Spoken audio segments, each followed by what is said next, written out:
Muy buenos días, hermanos, bienvenido al grupo Altares en Casa. Vamos a dar comienzo a la reflexión del mes de mayo, 24 de mayo del 2024. Hermanos, vamos a hablar de algo que nos va a llenar el corazón de una convicción de algo diferente. Vamos a disponer nuestro corazón a recibir sabiduría de Dios. Cristo ya vino a nuestras vidas. Nosotros somos gente que profesamos ser cristianos. Significa, somos de Cristo. Hay algo que valida nuestra verdad. Esto que nosotros predicamos, que garantiza que es legítimo, y es la nueva vida que tenemos después de que Cristo llegó a nuestro corazón. Somos libres por siempre. El hombre nunca quiso entender que sin Cristo en su corazón eran esclavos del pecado. Por tanto, Cristo les pone en el horizonte: y conoceréis la verdad, y la verdad os hará libres. Yo los haré libres, porque Cristo era la verdad de Dios. Nosotros, una vez que recibimos de Dios este regalo maravilloso, invitamos a Cristo a venir a formar parte de nuestra vida, conociendo que éramos pecadores, que habíamos vivido una vida de pecado apartados de Dios. Pero decidimos creer en su obra perfecta, redentora. Había una manera de limpiar al hombre, y era a través de la sangre del Hijo de Dios, porque solo esto podía satisfacer la justicia de Dios. Concluimos esta idea con que todo cristiano debe verse en la luz de Dios, porque en nosotros, hermanos, hay tres personas. Uno, la persona que nosotros decimos que somos y vemos, la persona que nosotros conocemos. Dos, la persona que los demás ven, que es diferente a la que tú ves, visto con otra óptica. Y tres, la persona que Dios dice que nosotros somos. ¿Qué es lo que vamos a creer? Definitivamente, todo lo que sale de la boca de Dios es verdad. Y debemos conocer a esa persona que Dios ve en nosotros. Esta obra que hizo Dios en nosotros tiene una nueva base. Habla de una nueva vida. Entregamos nuestro pasado. Y ese hombre de pecado y sin Dios quedó lejos. Quedó olvidado, murió. Con todos sus pecados murió. Colosenses 2:14 certifica esto. Dice: anulando el acta de los decretos que había contra nosotros, que nos era contraria, quitándola de en medio y clavándola en la cruz. Habla de un acta de los decretos. Debemos conocer esto. El acta de los decretos es el acta de nuestra vida. Es una recopilación de datos de nuestra vida, de nuestros hechos, acciones, pensamientos, día a día, minuto a minuto. Es un documento exacto en el que se deja constancia de toda nuestra vida, de todo cuanto hemos hecho. No se escapa ningún delito, ningún pecado, ningún pensamiento inmundo. Ninguno se escapa del conocimiento de Dios, y está anotado. Toda persona que ha existido tiene una lista en su contra que lo separa de Dios. Están todos los hechos que serán innegables, sin faltar uno solo. Conociendo esto, deberíamos temblar, porque solo Dios conoce la profundidad de la maldad que hay en cada uno de nosotros. Hay una expresión griega que lo define como un certificado de deudas, que no cumple la ley de Dios. Y todo fue anotado. La cuenta de cobro tenía todos los cargos contra nosotros. Pero Dios nos perdonó la deuda y la clavó en la cruz junto con su Hijo. Es increíble que esta acta quedó amordazada con cada clavo que cayó sobre el cuerpo de Cristo. Este documento de condena ocupó un lugar en el dolor de Cristo y fue clavado ahí juntamente con Él. Ocupó nuestro lugar Cristo, sufrió nuestro castigo Cristo, porque éramos reos de muerte y alguien debía pagar por ello. El acta dice la palabra que era contraria a nosotros, o sea, nos condenaba. Pero Cristo llevó Él el pecado de muchos nosotros. Dice Isaías 53, habiendo Él llevado el pecado de muchos y orado por los transgresores.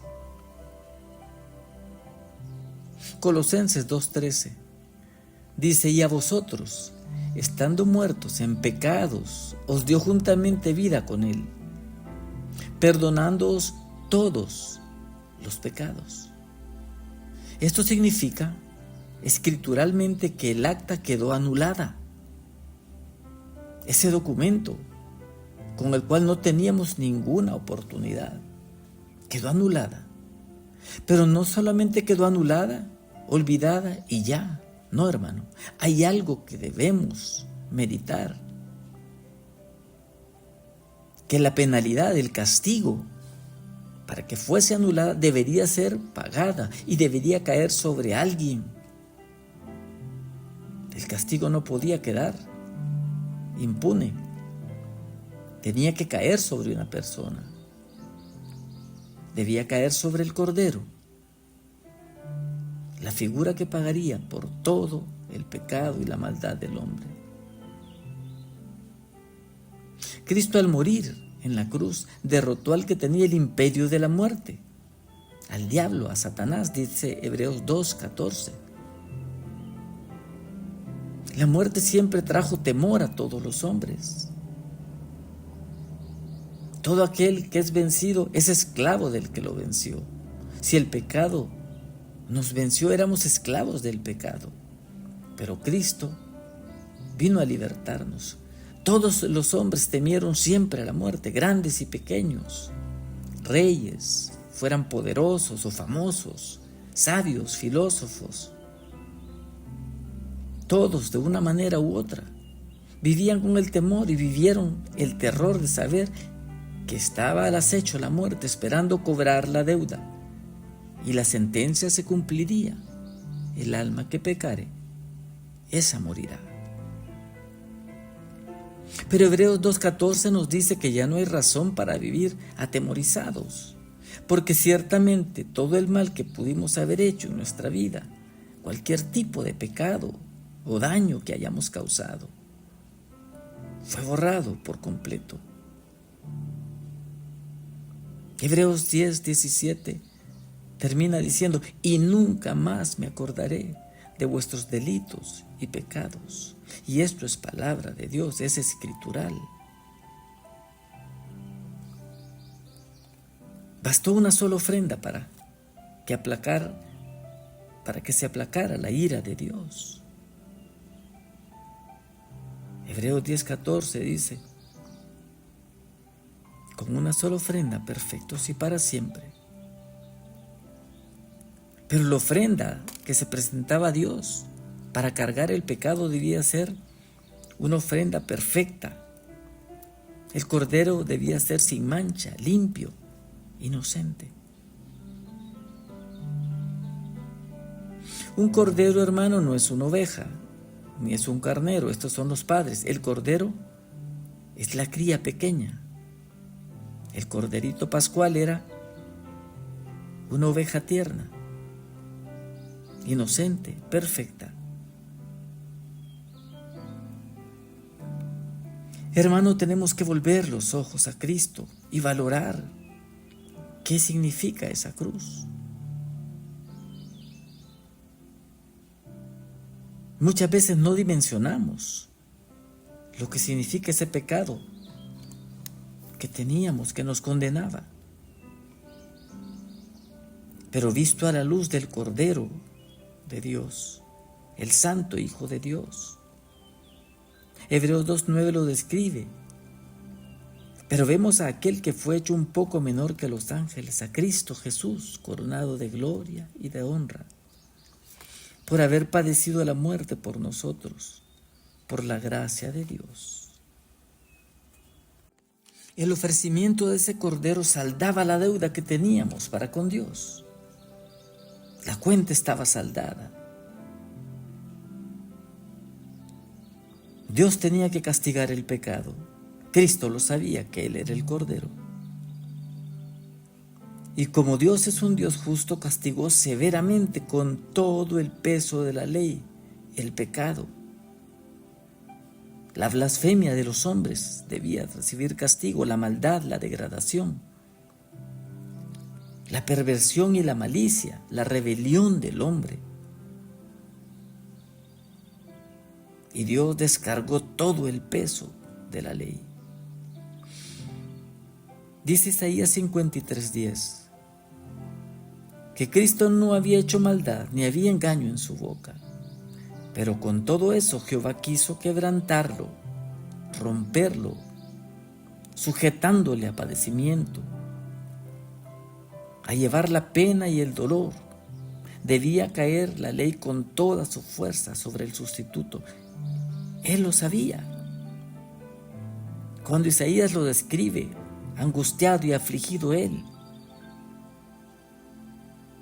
no abrió su boca. Relatan que grandes gotas de sangre caían sobre su frente y no dijo nada, no abrió su boca. Fue maltratado, abandonado, herido, molido, lleno de llagas, de golpes. Aquel niño que Isaías predijo en Isaías 9:6, porque un niño nos es nacido, hijo nos es dado. Este sería llamado admirable, consejero, Dios fuerte, Padre eterno, dice, príncipe de paz. Cristo cargó el peso del pecado. ¿Somos dignos acaso de eso? ¿Entendemos qué malo es el pecado? Isaías 52 dice, pero muchos quedaron asombrados cuando lo vieron.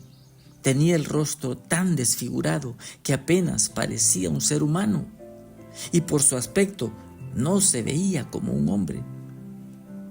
La Reina Valera dice, desfigurado fue su parecer de los hombres, no parecía hombre, era una piltrafa de golpes y sangre, desfigurado. Cristo sabía que Él era el Cordero.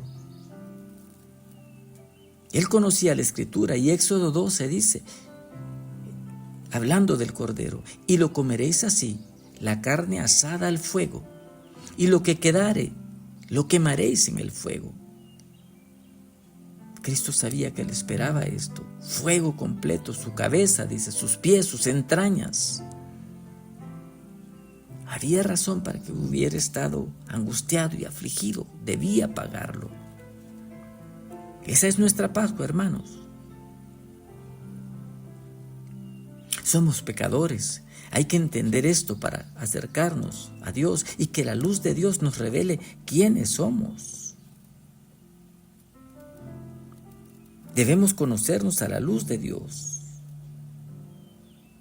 Muchos hombres en la historia de la iglesia se dieron cuenta de su debilidad, de su pecaminosidad, acercándose a Dios. Sí somos salvos, pero Dios debe revelarnos dónde está el pecado y erradicarlo de nuestras vidas. Hombres extraordinarios, conocidos a través de la historia de la iglesia, tenían una visión humilde sobre ellos mismos. Martín Lutero decía, temor al infierno, menos al Papa, a sus cardenales. Me temo a mí mismo.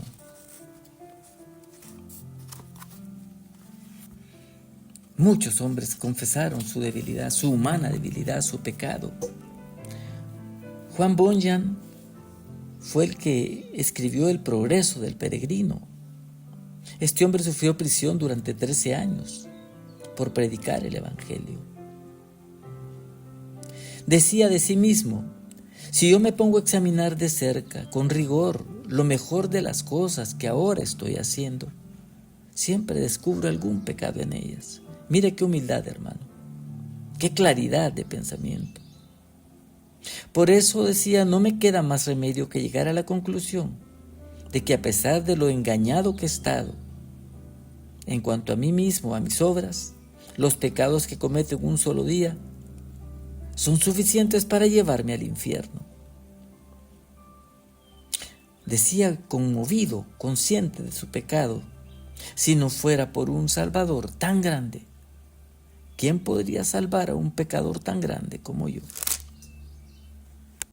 Siempre, hermano, hay hechos reveladores en la vida de todos los hombres de Dios.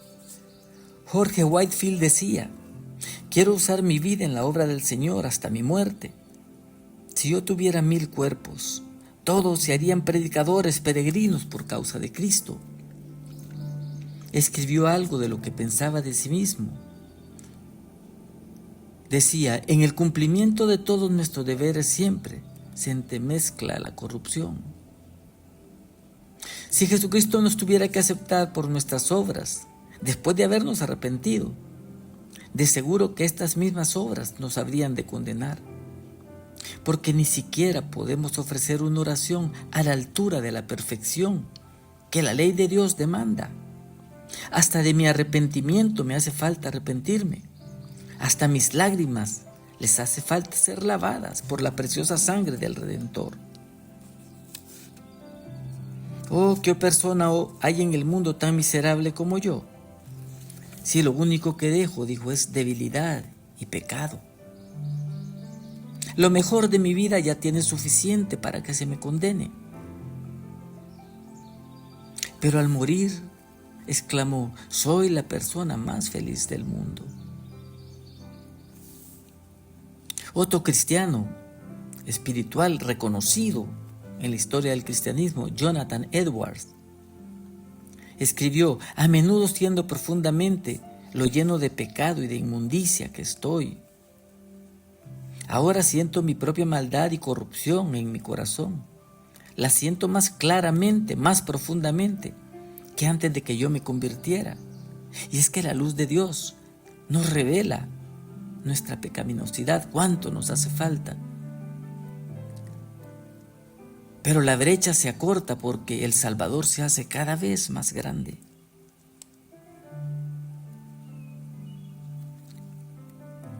Jonathan Edwards dijo: en lo concerniente a mí mismo, ay de mí porque soy inmundo en mi interior. Ay de mí por mi vergüenza, por lo orgulloso, por lo egoísta, por lo hipócrita, ignorante y malicioso que soy, sectario. Cuando predico, muestro falta de amor, de celo, de benevolencia, de paz. Hermano, esto conmueve el corazón nuestro. Hudson Taylor, alguien comentó de él y decía: ni siquiera una vez lo he oído orar sin que confesara su pecado. Estos hombres, hermano, vivieron más cerca de Dios que la gente común, se dedicaron a darles su vida a Cristo. ¿Acaso nosotros somos superiores a estos hombres que fueron ejemplares? El no sentir a veces que tiene uno falta, que uno es pecador, no significa que no la tenga. Solo significa que a veces no nos conocemos quiénes somos. Nos dejamos a veces impresionar porque alguien dijo algo malo acerca de nosotros. Hermano, y es que no hemos descubierto el mar de maldad que hay en nuestros corazones. Dice Primera de Juan que si nosotros andamos en luz, la sangre de Cristo nos limpia de todo pecado. La luz es la que manifiesta nuestra maldad. Cuando nos acercamos a Jesús, veremos claramente la luz de Dios y la dirección nueva que Dios está marcando. La persona que no está bajo la luz de Dios normalmente se empieza a considerar a sí mismo como buena, santa, perfecta, sin pecado. Aquellos grandes hombres habían descubierto que a la luz de Dios nadie da la talla. Por tanto, nosotros tenemos que aferrarnos a Cristo. Tenemos que reconocer la inmundicia, la corrupción en nuestro interior, la falta de justicia. Nuestras obras son pecaminosas, pero a la luz de Dios claramente las vamos a vislumbrar y vamos a encontrar una forma diferente de vivir y trabajar para Dios en humildad. Resume el apóstol Pablo todas estas vidas diciendo en 1 de Timoteo 1:15, palabra fiel y digna de ser recibida por todos, que Cristo Jesús vino al mundo a salvar a los pecadores, de los cuales yo soy el primero. Gritaba el apóstol, yo soy pecador. Identifiquémonos con esto, hermano, con el apóstol Pablo. Al igual que Pablo, nuestra única esperanza está en el Salvador que fue martirizado en una cruz, que fue colgado. Allá entre el cielo y la tierra pendía el Cristo de Dios, el Hijo de Dios muriendo por nosotros. Juan 3:14 dice, y como Moisés levantó la serpiente en el desierto, este es un símbolo de Cristo, la serpiente de bronce en el desierto, porque todos los que miraban a la serpiente, creyendo, se salvaban, no morían por las picaduras de las serpientes. Todos los que actuaron con fe y obedecieron y se acercaron y la miraron, fueron sanados. Que nadie, hermano, nos robe el gozo de la alegría de nuestro premio, de nuestra salvación, de la vida eterna. Debemos estar alegres y gozosos, aunque muchos no lo entiendan. Debemos celebrarla cada día, a cada momento, con sencillez de corazón, con emoción. Bien decía el apóstol Pablo, pues no nos predicamos a nosotros mismos, sino a Cristo Jesús como Señor y a nosotros como sus siervos por amor de Jesús. 2 de Corintios 4:5. Nosotros no somos mejores que eso, pecadores arrepentidos, que corrimos hacia la luz, hacia la salvación de Cristo. En la iglesia estamos todos los que hemos reconocido, necesitamos perdón y salvación. Necesitamos la guía de Dios. Necesitamos abrazar y amar al Cordero de Dios, a Cristo Jesús. No se trata de parecer mejores, ni que los hombres alaben nuestra apariencia o cómo hablamos. No, la apariencia no cambia el corazón. La apariencia es una forma de pecado que Cristo condenó abiertamente como hipocresía. No estamos para parecerle mejor a nadie, estamos para servir a Cristo con un corazón sincero. Los que estamos en altares en casa llevamos esta palabra de esperanza a los demás, porque el hombre necesita redención. Todo lo que muestran las vidas de los grandes hombres de Dios es que acercándose a la luz encontramos paz para con Dios. Ahora pues, ninguna condenación hay para los que están en Cristo Jesús, dice el Romanos. Ninguna condenación hay para los que están en el Señor. Romanos 8:1. Somos herederos de Cristo. 2 de Corintios 7:1 dice, puesto que tenemos tales promesas, limpiémonos de toda contaminación de carne y de espíritu, perfeccionando la santidad en el temor de Dios. Dios es santo. Damos gloria a nuestro Salvador y Redentor, a Cristo Jesús, que es Dios, por los siglos de los siglos de los siglos. Paz a los altares en casa, hermanos. Abracemos a Cristo. Amén y amén.